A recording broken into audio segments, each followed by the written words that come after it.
I'd like to welcome our next panel. So we had Viable on earlier with 3 founders talking about their finance app and its importance. They had 3 founders on telling the experience of Viable from a founder point of view. And they were non-finance people. We're now joined by some very serious finance people who are going to give a very different point of view. But I was super excited to meet you guys. So can I please welcome up, well, you're already up, Arthur from Wild Cosmetics, the finance director of Wild Cosmetics, Anhara Cook, the head of finance at the Edit London, and Ian Cruikshank from Fable Home. Great, welcome.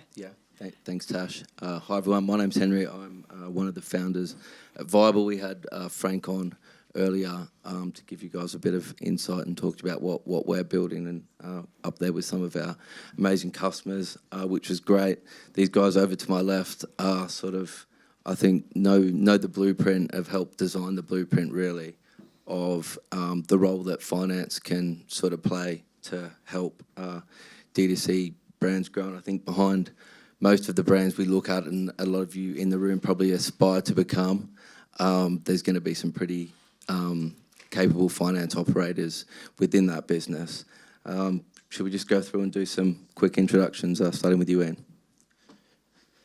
Yeah, so my background's been at a kind of variety of startups over the years, as well as sort of the Big Four CPA journey. And while that was enlightening, it was certainly missing all the excitement of being with young brands, which has been kind of the last 5 years of my life. The last 2 were at Fable, which was a direct-to-consumer tablewares brand, mostly in North America and the States, but they were growing out here. And I was a bit tired of working till 11 o'clock every night for a Canadian company, but along the way, found Viable, and so that's what I'm doing these days.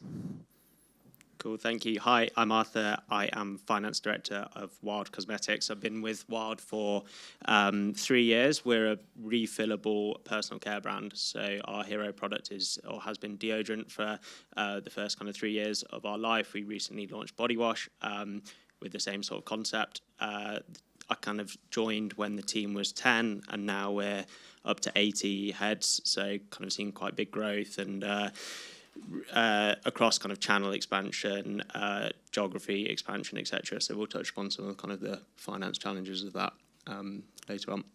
Great, thanks, Arthur. Yep, and I'm Anhara, so I'm head of finance at the Edit London. So I joined this year as they entered into their 3rd year. We are a sneaker marketplace, so I came from Farfetch previously, where we acquired kind of stadium goods, so I'm definitely familiar with that area. And kind of my focus at the Edit London when I joined was doing a funding round, so we're currently in a £5 million funding round, and then also just kind of embedding any financial processes. So when I joined, I actually was finance person number 1, so have really then grown the team to kind of make sure that we at least have some processes in place, and then looking to kind of, by 2026, be at £200 million revenue a year. Thanks, guys. And a very quick disclaimer, we're actually lucky enough to have all of the people to my left involved with what we're building at Viable, and that's as advisors, product development partners, and in Ian's case, he's sort of joined us full-time, and that's really important to sort of, when you're building a product and want to build a great product, having people like this to sort of validate what we're doing means so much to us. And they're all being a little bit modest, I think. The businesses that they work for have achieved phenomenal growth, and maybe I'm slightly biased, but I think a big part of it is what these guys do and how they support the businesses.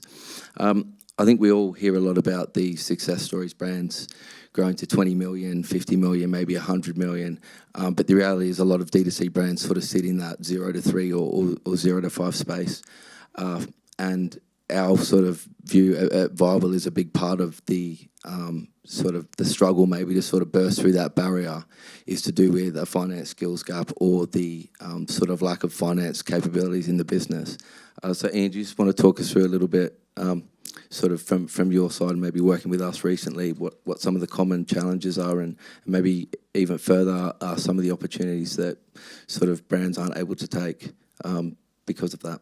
Yeah, for sure. I think for a lot of the kind of smaller brands in the $0 to $2 million space, or £2 million space, I guess, is that you just don't have the overhead to have someone doing each and every job that you need to do to tie together your your marketing, your product, your commercial. And so there's a million things that especially founders of smaller businesses are trying to do. And the last thing on their minds is putting the bills in the Xero or the QuickBooks thing, or actually checking in on your accountant who's 3 months late on your books. And so what that leads to is a huge gap in, does your core key hero products actually cost you what you think it's costing you? Does your customer acquisition strategy still make sense if you're paying twice that? And there's a million other questions that all kind of tie together, but where the rubber really hits the road is that are you acquiring customers and bringing in cash so that you can pay your employees, pay your rent? And if that's sort of the least of your problems and you have a nice steady business and you're growing, well, do you actually have the right cash conversion cycle to go and invest more and take on that big box store or big retailer that's going to be paying you on 30, 60, or 90-day terms? And so there's so many different pieces of information that need to be connected together, and there's so many different platforms that people are working in these days, whether it's your marketing, your product, or your fulfillment. And for a small business, what you really need to do is to be able to keep that sane, start with a simple process, and kind of continue to stick with the process, or at least have one place where you can track as many of those things as possible from a holistic view, so that the cash is always in your bank account. Because I think plumbing's been mentioned here, and that's a great analogy. And if there's plumbing that makes the business work, then I guess the finance is the water that's flowing through it. Very good. And Arthur, Wild's obviously had, Wild Cosmetics has had phenomenal growth, and there's been some things in the press recently about, how well they're doing. You've been there sort of almost from the start.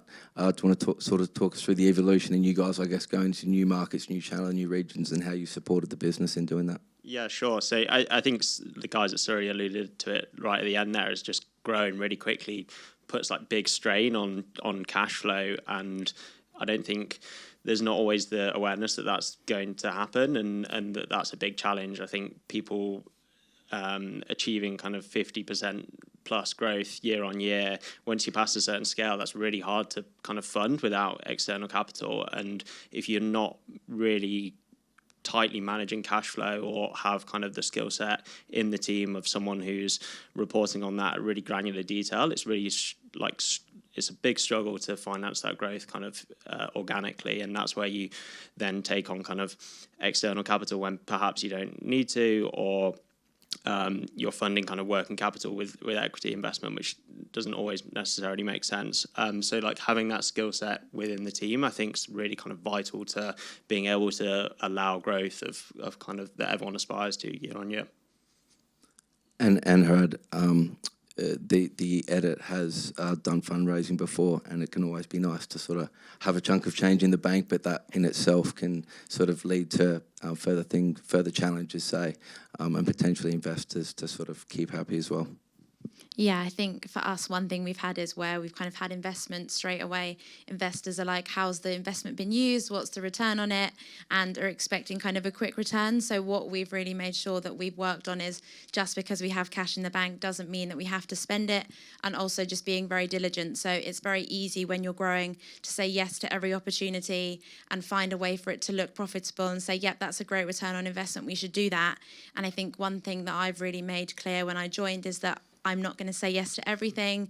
And as much as I'd love for the business to do all the cool, fun, exciting stuff, you can't always do that, and we have to make sure that we're looking after kind of our working capital cycle, and we know that we can't just always rely on funding. So where we've kind of in a funding round now, the view is that we shouldn't then be looking to do that again before we hope to exit in 2026. So it's really making sure that we make the money that we kind of acquire now work for us and actually last the next few years, and not just be used up in just trying everything and anything because we want to grow quite quickly. And Ian, at your time at Fable Home, I know it was quite a seasonal business, and managing production lead times as well. There was quite a big focus on cash flow and also using debt financing, which I think maybe some businesses aren't aware of how useful and almost necessary that can be to scale and grow a D2C or multi-channel retail brand. Yeah, the business couldn't have grown at the rate it did. We grew from sort of 2 million in 2020 to 20 million last year in sales. So it was really, really rapid growth, and with really, really constrictive lead times. Our goods took kind of 120 to 150 days to get to us.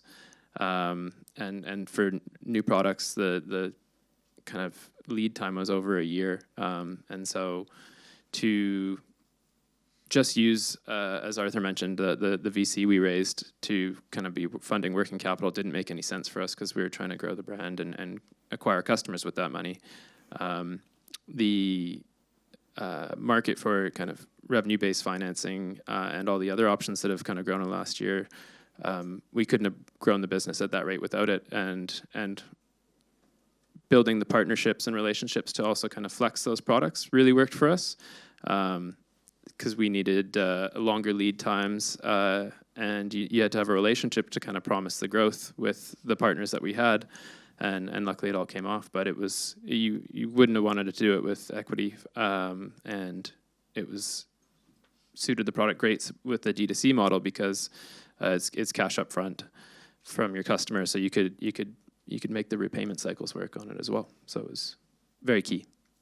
I think one of the common themes that we see or brands sort of say is understanding the difference between profitability and cash flow. And they're actually two very different things. And you find as you get bigger and as you grow and as you go into more channels, the complexities and managing that actually become more difficult. So I think it was Ian made the point. These are things that you want to start doing now, because as you get bigger, it only gets harder. And if you think cash flow is hard to manage now, it's going to be exactly the same when you double or triple your business. It's just going to have another zero on the end of it. I think that's all we have time for. Thanks to everyone for listening. A huge round of applause Thank you so for my much, three guys. guests. Thank you.